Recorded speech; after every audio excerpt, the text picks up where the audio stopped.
Para se të ekzistonin pijet energjike, proteinat pluhur apo edhe smoothit luksoz, ishte një pije thjesht, natyrale dhe shumë e shëndetshme e quajtur nebidh.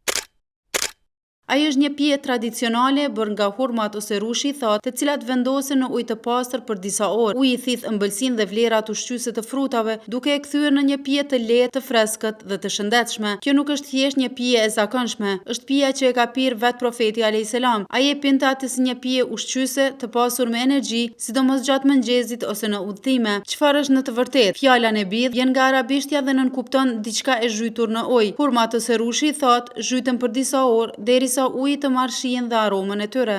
Por një detaj i rëndësishëm është se kjo pije nuk duhet lënë më shumë se 24 orë, sepse pas kësaj kohe fillon fermentimi dhe pija mund të kthehet në diçka alkolike. Si përgatitet ky lëng? Merr disa hurma ose rush të thatë, të pastra dhe të cilësisë së mirë. Vendosi në një gotë ose enë qelçi me ujë të ftohtë të pastër. Lëri të qëndrojnë prej 8 deri në 12 orë në temperaturë dhome dhe pastaj kullojeni dhe pije lëngun, është i freskët, i lehtë dhe me shije të ëmbël natyrale. Por cilat janë vlerat dhe përfitimet e kësaj pije? Ajo përmban energji natyrale që vjen nga sheqernat e hurmave, ndihmon trupin të qëndrojë hidratuar dhe i freskët. Është e pasur me vitamina dhe minerale si kaliumi, magnezi dhe hekuri. Ndihmon tretjen, qetëson stomakun dhe pastron trupin nga toksinat dhe gjithashtu përmirëson kujtesën. Pra nëse sot mes zhurmës dhe shpejtësisë moderne gjejmë pak kohë për të përgatitur një gotë nebidh, atëherë kemi bërë një hap të vogël drejt rikthimit të thjeshtësisë dhe qetësisë që solli suneti.